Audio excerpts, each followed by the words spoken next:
Good afternoon. My name is Mire. I'm the CEO of Computrols Incorporated. And today I'm going to be speaking to you about technology trends that we're seeing in building automation and the effect that these trends are having on facilities management.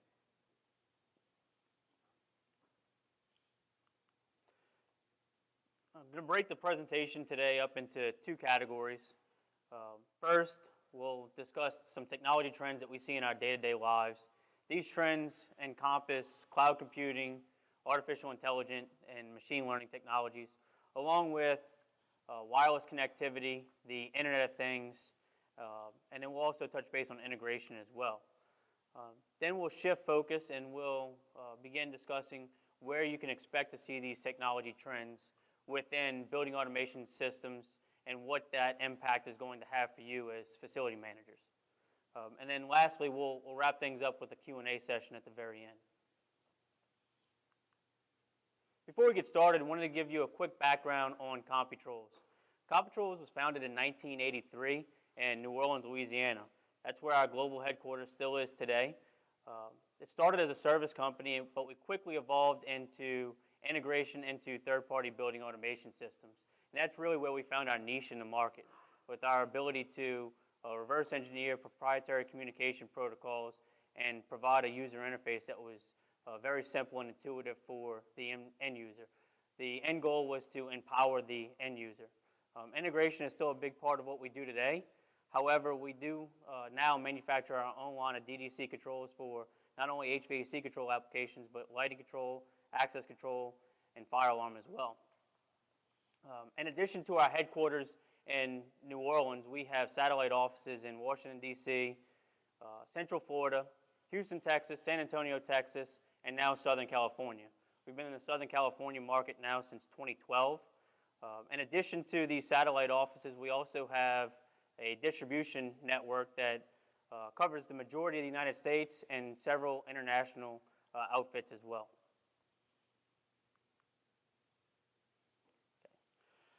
I'm going to begin by talking about cloud computing, artificial intelligence, and machine learning. And I can understand if this is going to be kind of a hard kickoff because these are some intense topics. However, I'm going to try to break it down and get everyone a clear understanding of these three topics. I grouped these three together because they're all made possible due to one another. They're all closely correlated. Artificial intelligence and machine learning are correlated in terms of machine learning is a subcategory of artificial intelligence. And both artificial intelligence and machine learning, the way that we're using these technologies today to get the absolute most power out of these algorithms that we're seeing in today's world and the technologies that we'll discuss today is a direct result of cloud computing. These are very powerful algorithms that require very powerful machines with a lot of horsepower, computing power, and that's the basis of cloud computing. Is everyone here familiar with cloud computing? Essentially, cloud computing is basically removing machines from a dedicated machine to a data farm or server farm somewhere, putting it what they refer to as the cloud. And the reason for that is because you ultimately access that machine, that hardware, that piece of equipment via an internet connection remotely from whether it be your mobile device, your tablet, your desktop PC, so on and so forth. And these are very powerful machines, as I had mentioned. And then I have a definition here that kind of encompasses both artificial intelligence and machine learning technology. And it relates to cognitive computing. And I'm going to go ahead and read this definition to you because I think it does a good job of summing up what this technology is going to be utilized for and how we can leverage it. Cognitive computing is a simulation of human thought processes and a computerized model.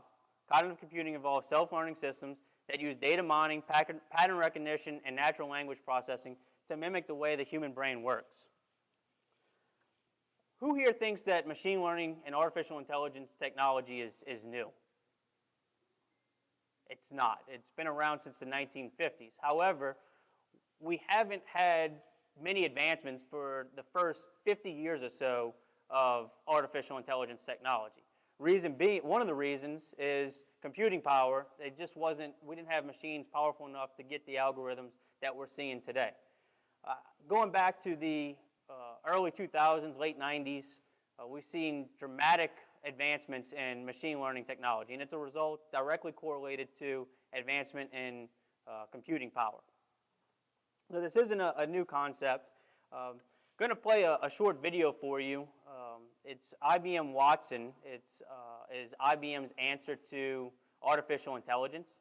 And back in 2011, Watson was utilized to showcase its capabilities. And the way that they showcased this was the platform competed against the all-time winningest performers in Jeopardy. And I'll go ahead and show that video.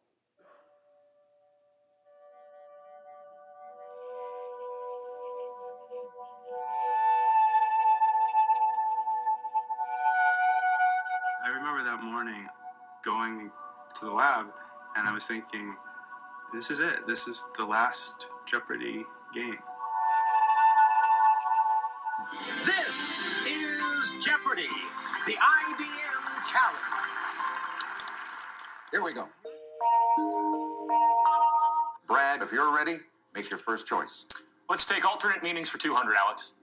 Four-letter word for a vantage point or a belief.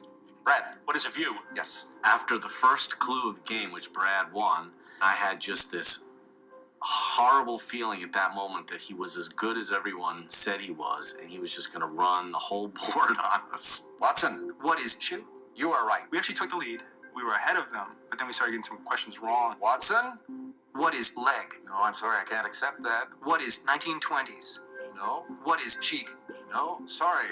Brad. What is class? Class, you got it. Watson. What is Sauron? Sauron is right, and that puts you into a tie for the lead with Brad. The Double Jeopardy round of the first game, I thought was phenomenal. Watson went on a tear.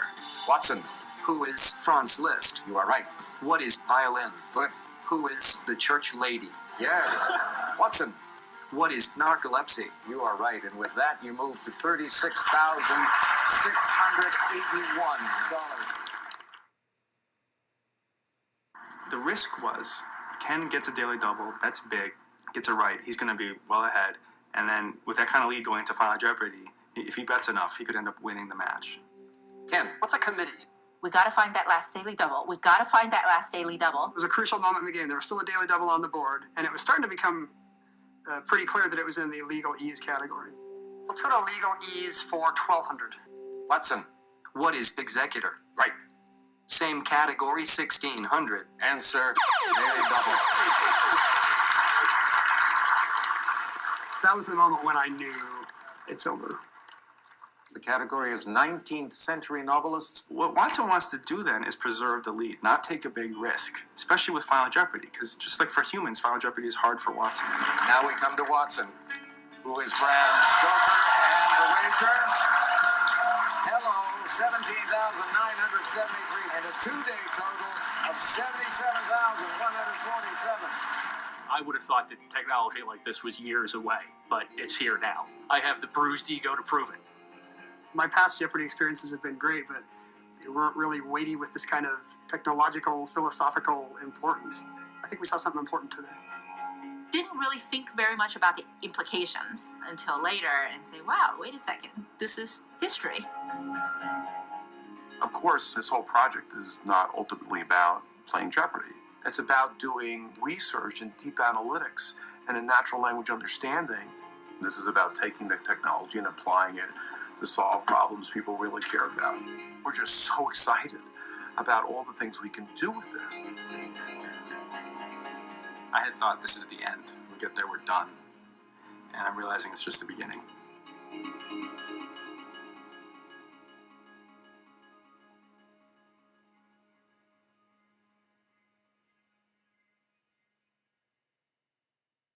So I've seen this video several times, and I continue to be impressed by this technology.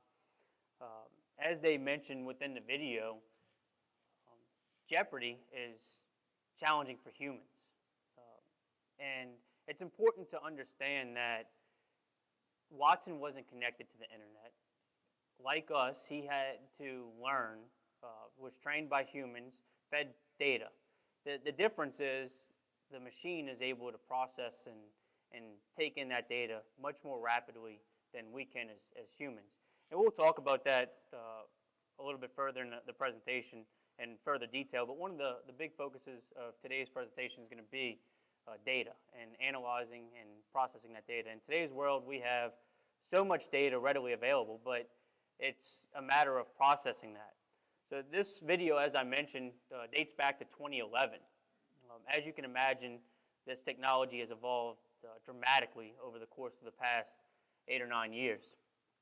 Today, IBM's Watson is being used to help doctors diagnose cancer in patients. Again, machines are very good at analyzing and processing large sums of data. So we have thousands of case studies for cancer patients on a day-to-day basis, and you don't have the ability or a single individual that can digest and understand each one of those cases, or even a group of people that can. So what they do is they feed this data into the platform, and Watson finds patterns and helps the doctors diagnose patients. So I want to talk briefly about some things that machines are very good at versus what us humans are very good at. And one of the questions that I often get asked in this presentation is, okay, machines are going to take over the world, and we're not going to have any jobs. This is over. I think that's a long time away, and if that even ever occurs.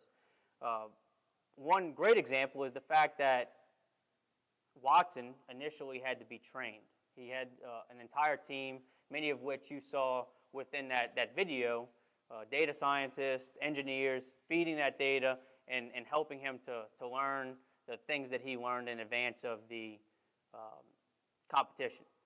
So human interaction is a necessity. There's no replacement for that. One of the things that machines are exceptionally good at is memory and analyzing lots of data. I don't know about you, but I have a terrible memory. I have a app that helps me to remember things. It's a photo app that I've been using for several years. It's called Prime Photos. And any photo that I take, it gets uploaded to Amazon's cloud. That way it's backed up. But it also, every morning at 8 a.m. on the dot, it sends me reminders of the photos that I took this day last year. And it helps me remember where I was, what I was doing, and those things. Something that I would never be able to do. I don't know where I was yesterday, much less where I was this day last year. This is exceptionally important to me now because I have a 14-month-old son at home, and as I've taken pictures of him over the course of the last 14 months, I'm now getting those reminders every day. Hey, this is Andrew this day last year. And I'll continue to get those for the next 18 years and can kind of see him grow over the course of time. And I'll stop taking pictures after 18 years because he'll be cut off and he'll have to go on and do his own thing. One of the things that us humans are exceptionally good at is image recognitions. And this is something that machines are terrible at. You and I can quickly identify an object within a picture or photograph and understand what it is.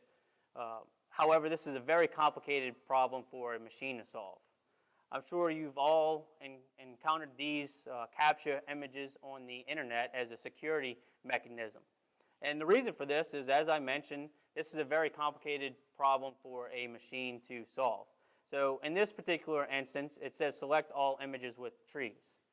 If you're anything like me, you feel stupid when you get these prompts because you overanalyze it, you overthink, and you end up getting it wrong, and you have to do it 2-3 times in order to get to the next page.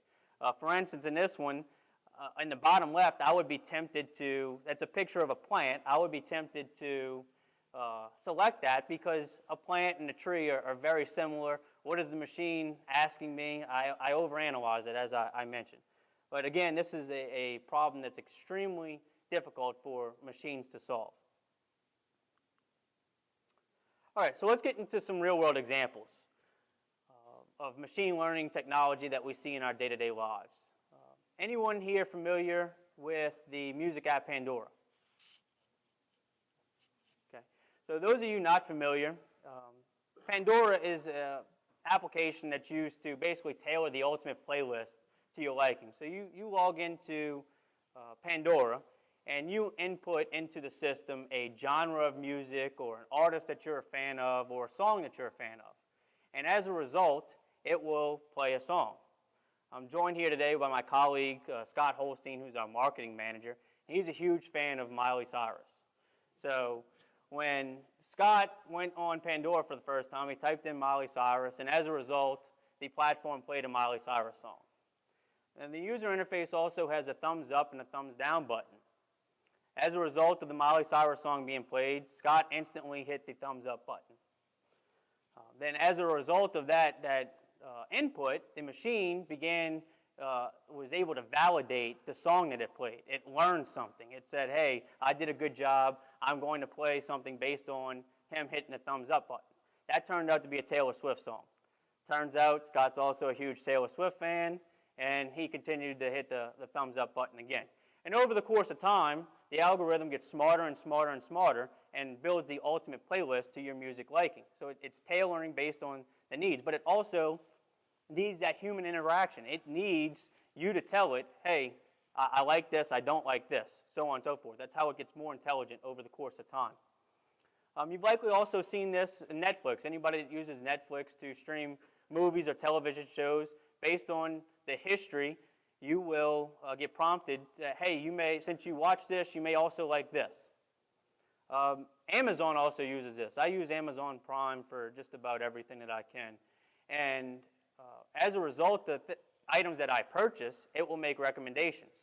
So let's say I need laundry detergent. I add laundry detergent to my shopping cart, and when I go to checkout, it says, hey, Drew, you may also need dryer sheets because these are complementary items. If you're in need of laundry detergent, you may also need dryer sheets. Would you like to add this to your cart as well? So, and there's countless more examples of where you see these technologies used in your day-to-day lives. I run across things that I do, and I take a step back, and I'm like, oh, this is actually machine learning technology that is being utilized. It's utilized in our day-to-day lives, and sometimes we don't even realize it.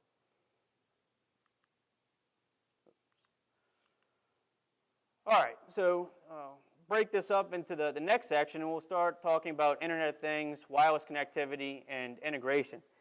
And like machine learning, artificial intelligence, and cloud computing, these three categories are very closely correlated. Who here is familiar with the Internet of Things? Okay.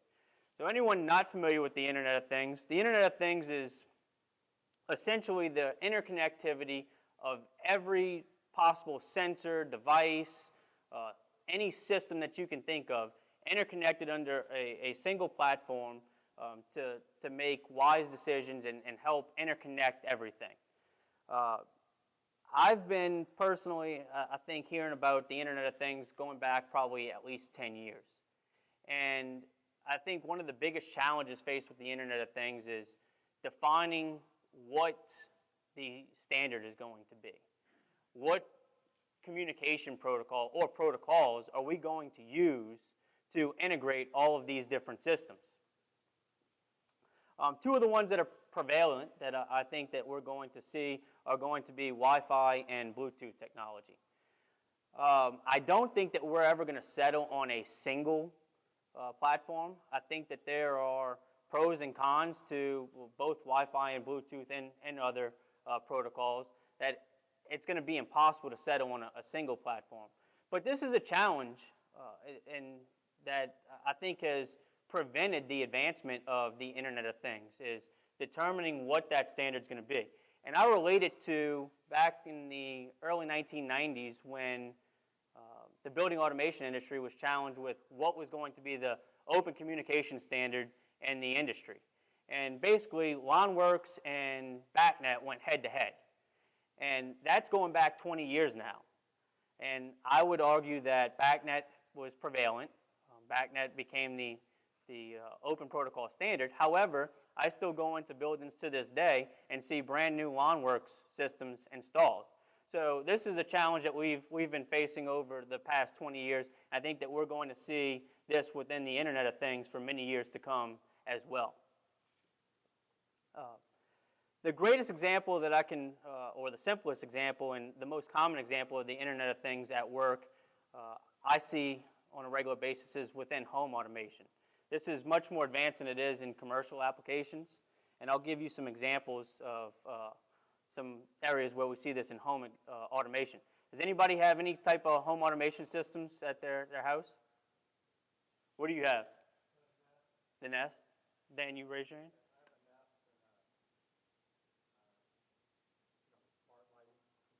Okay. So I'm actually going to use the Nest example, and I'll use smart lighting as well. So you're able to remotely control your lights? Okay, perfect. Well, how these platforms work is they connect to the Wi-Fi at your home. And what the Internet of Things is basically taking many different manufacturers' products and interconnecting them and providing an intuitive user interface that connects these different systems. One of the great examples that I've seen thus far is an application called IFTTT, and this is used in home applications. IFTTT stands for if this, then that. And the way that the platform works is it's manufacturer agnostic. You can connect any manufacturer's device to this platform and then build what the platform refers to as recipes, or what I would refer to as a sequence of operations. So, for instance, Dan has a Nest thermostat at his home, and he also has smart lighting. And so the Nest is a Google product, and we'll call the smart lighting a Philips product. And what Dan does is he goes in and he says, well, I want to build a recipe for my home automation system. And it's very simple logic statement or sequence of operations. If I'm 5 miles from my home, then turn on the front porch lights, my Philips lighting, and drop the set point in my home by 4 degrees. This is interconnecting 3 different devices. Your mobile device, it's using your GPS, the data from it to translate and say, okay, smart home, I'm on my way home, I want to lower the set point, and I want to turn the lights on so it's not dark when I arrive. This is a good example of the Internet of Things at work. Again, this is much more prevalent in home automation than we're seeing in building automation today. There are some challenges associated with these implementations in larger facilities. We'll discuss that a bit further on. Real quick, I want to talk about the building automation system of today versus the building automation system of tomorrow. Historically, building automation system was comprised of 3 core components: a head-end PC, network infrastructure, and field controllers. The head-end PC would run some manufacturer's software, provide a user interface. That's interconnected to the field controllers via network infrastructure, typically Cat5 cable. And the field controllers are hardwired to devices in the field that are bringing back data to the head end or sending out commands to end devices based on the user interface. The building automation system of tomorrow is beginning to change. First and foremost, we're seeing the head-end PC removed from the building and moved to the cloud level. When we first started this presentation, we discussed cloud computing and moving devices to the cloud level and the benefits of that. So in the future, if you hadn't already, you can expect to see your head-end PC removed, and you'll access your system remotely via a mobile device, desktop PC. It'll be through an internet connection, as was discussed with cloud computing. We may also begin to see field controllers turn into hubs or wireless gateways to interconnect these devices, much like the wireless router at your home, where it's interconnecting these different devices to communicate wirelessly. Okay, so we started and we discussed where some of these technology trends are in our day-to-day lives, but where are we going to see this used in our building automation system? How am I going to use cloud computing, artificial intelligence, and machine learning within building automation systems within commercial applications?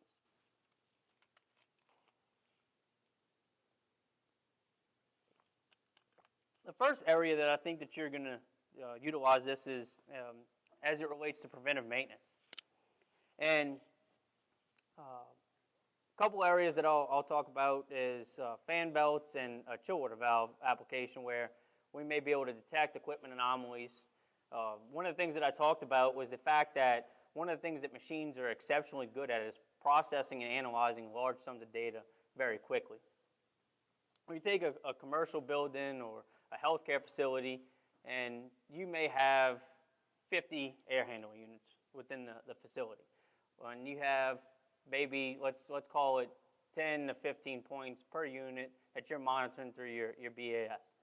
And one of those points is a CT that's measuring the amperage on the fan. Over the course of time, the amperage on one of those motors begins to slightly dip. This is a minimal change that you and I would probably not recognize. And this is a result of, one, we have too much data to be looking at to recognize this slight change, but also the change is very slight and it's happening over a long period of time. It could be 6 months, a year, 2 years, so on and so forth. And we're not measuring and monitoring that closely. However, this is something that a machine could easily identify and throw up a red flag and say, hey, facility manager, we're predicting based on the analysis that we've ran over the course of the past 6 months, year, 2 years, that the belt on AHU 50 is slipping, is loose. You may want to go take a look at it before this becomes an issue. What it's doing is it's allowing us to be proactive rather than reactive. You have a shade of gray, finally, rather than black and white. Historically, you have a normal state and an alarm state. Perhaps in the future, you'll have a pre-alarm or pre-alarm. You know, and the intent isn't to increase the number of alarms that you get, because I'm sure that you already get enough alarms. You already have enough headaches. But rather enable you to take a proactive approach rather than a reactive approach. Another example would be a chill water valve. There may be you have a chill water valve and it's operated properly over the course of the last 4 or 5 years, and it's open 100%. When it's open 100%, you know what the supply air temperature to expect. Well, over the course of time, that begins to slip or drift very slightly over a long period of time, and something that you don't recognize. Well, the computer can tell you, hey, look, I believe that this valve is beginning to stick. You should go take a look at it because the supply air temperature has drifted by 2 degrees over the course of the last year or so. So another example of being able to process large sums of data and give you early notification, take a proactive approach rather than a reactive approach. Another example of artificial intelligence, machine learning technology, and cloud computing at work is going to be what we're referring to as BAS and fast forward, your building automation system and fast forward. And at Computrols, ever since we created our CBAS, Computrols Building Automation Software, we've stored histories on all points all the time from the beginning of the system being implemented. And as a result of that, that puts us in a good position today where we have machines that are capable of processing these large sums of data.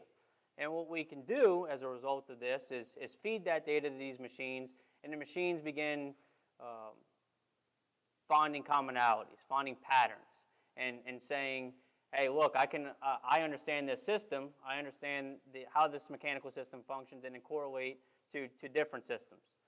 But more importantly, we have more and more data than we've ever had before.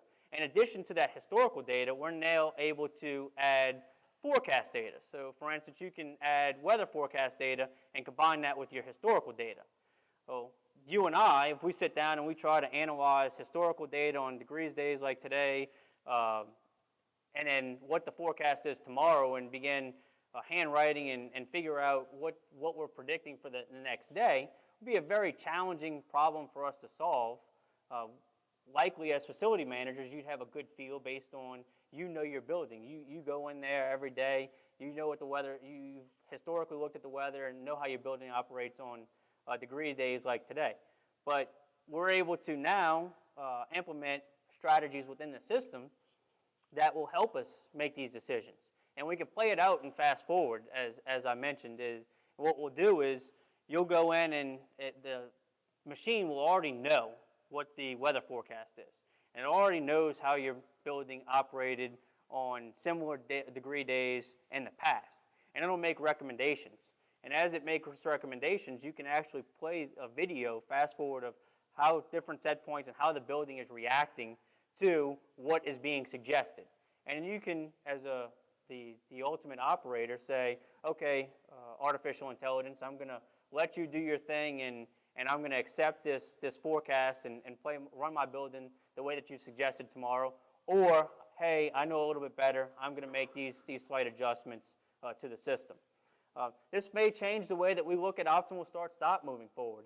Well, since we have that data readily available, we'll be able to start our equipment even later than what we have in the past. Also, as a result of cloud computing, one of the things that you're going to be able to utilize is something that we call portfolio view or shared data. It's a combination of both. So let's say that you're a facility manager and you manage 50 facilities. Well, what the cloud gives you the ability to do is interconnect all those facilities. And then you may want to share data between the two facilities. Perhaps have a customer in downtown Houston that has six or seven buildings right in downtown Houston, several, not many blocks away from one another. And what he tells me is one of the buildings is spot on in terms of the outside air temperature and humidity, and all the other buildings he doesn't get that great of a reading. Why can't I share the data that I'm getting at building A with building B, C, D, E, and F? We can with cloud computing and being able to share the data across those machines.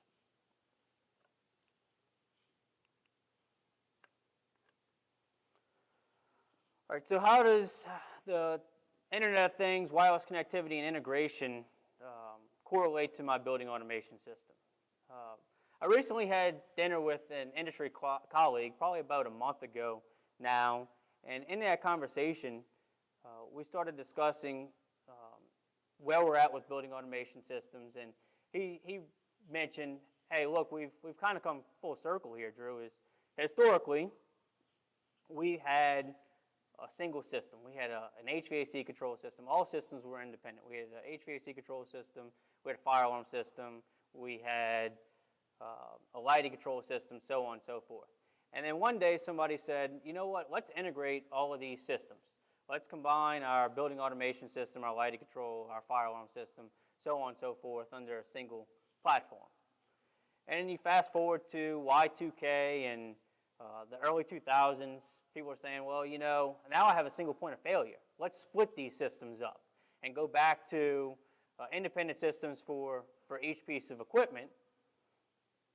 And then now today with the advancements and the IoT upon us, we're saying let's go back to interconnecting all of these systems together. So we've come full circle. One of the examples that I use on a regular basis is our telephone. Every single one of us has one of these in our pockets that we carry around with us. But if you go back 10, 15 years, you and I didn't just carry just a single cell phone. We carried a GPS, we carried a calculator, an MP3 player, a camera. Each one of those devices served its own purpose.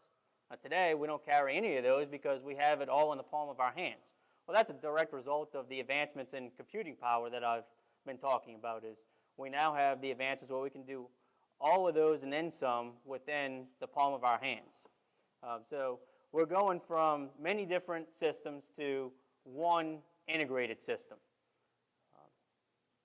Some of the systems that I'm seeing integrated on a regular basis are in hospitals. The TV remote serves as the user interface for changing the temperature within a patient room. And that's integrated to the building automation system. So you have TVs that are integrated to BASs, you have fire alarm systems, mass notification systems, all of these different systems being integrated back into a single platform. And that's where we're moving towards, is integrating absolutely everything. That is what the Internet of Things is setting out to do. And wireless technology, advancements in wireless technology really helps to make this all possible. because with advancements in wireless technology, it makes it easy for us to add devices to these systems. We can wirelessly connect to these different devices, and makes it the more economical and efficient to install these devices.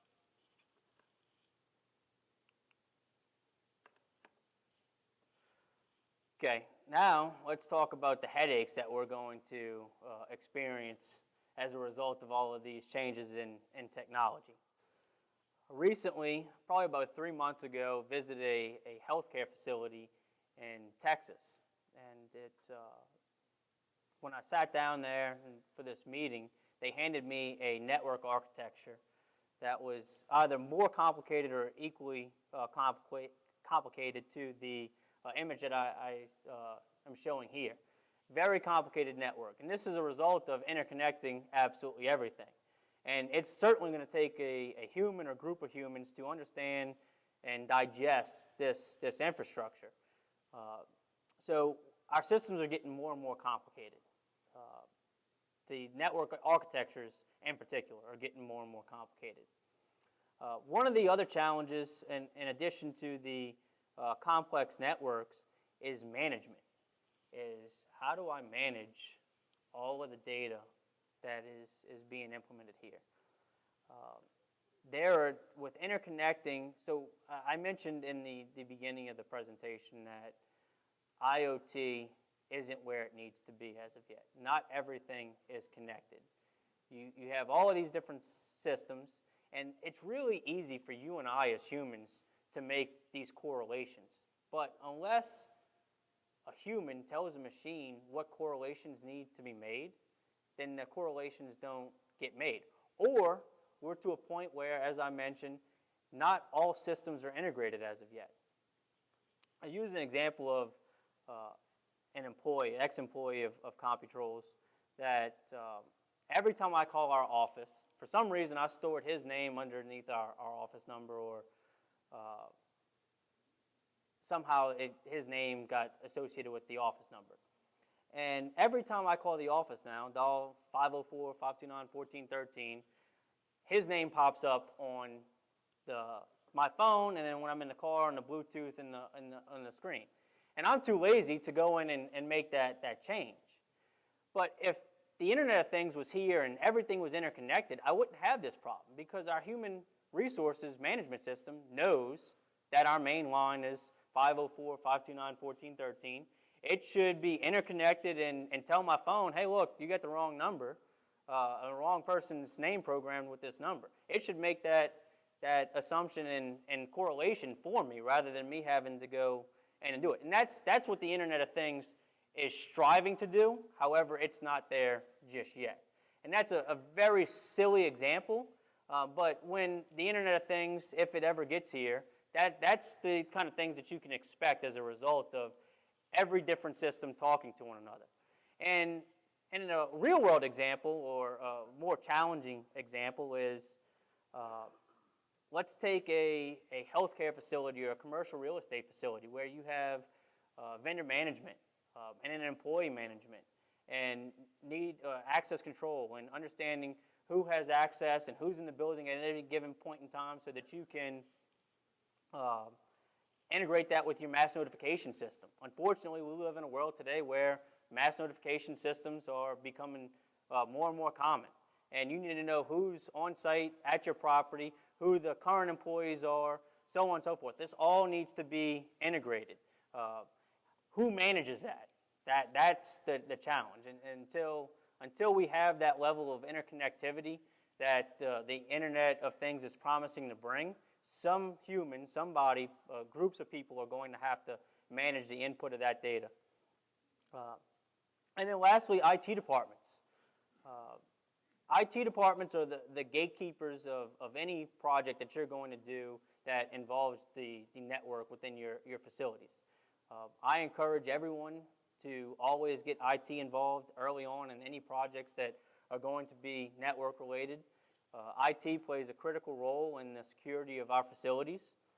Their job is to protect us from outside threats, and engaging them early on seems to be the key to ensuring that we don't run into roadblocks as a part of the projects and the implementations of these technologies. All right, so next I'm going to play another short video to show you some of these, a facility in Amsterdam that was recently constructed that utilizes some of the technologies that I've been discussing with you today.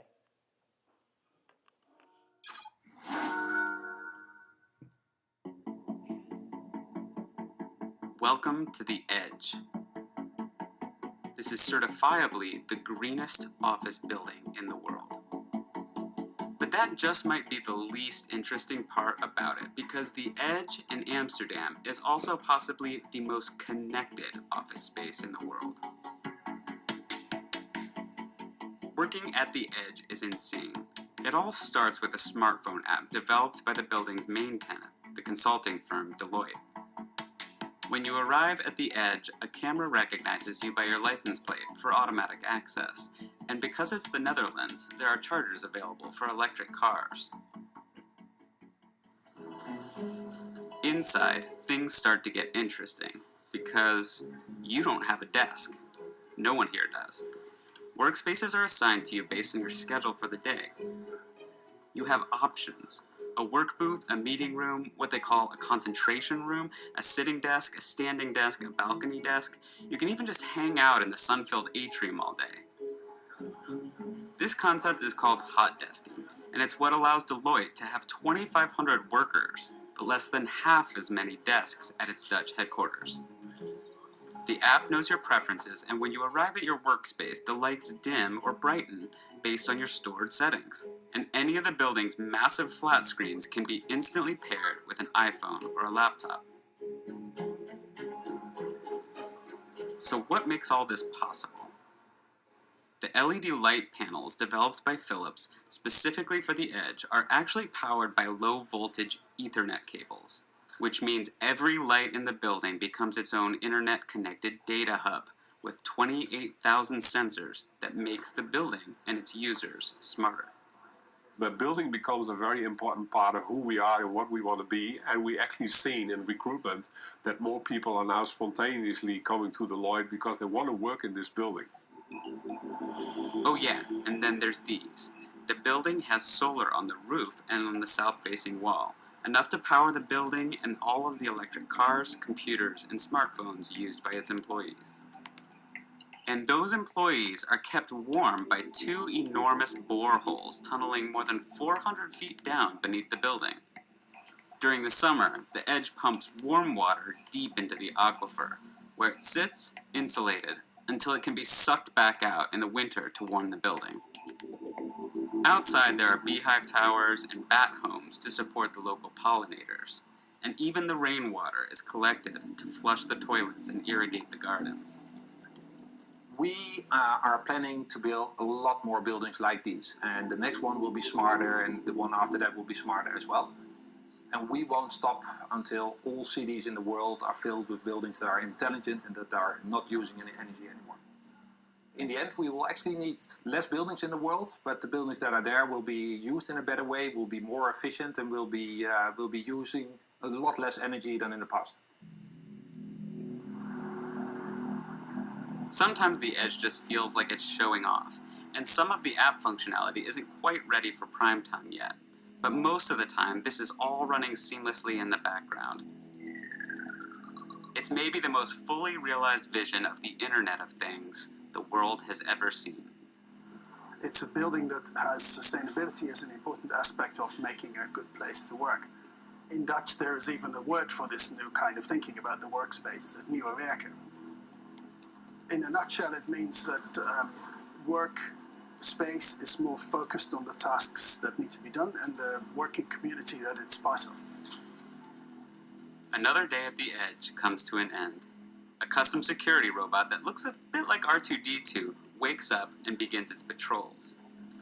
Now, if only the app could automatically come conjure up a nice dinner recipe, maybe provide all the fresh ingredients at the end of the day to get you cooking. No surprise, the Edge has that too. Bon appetit.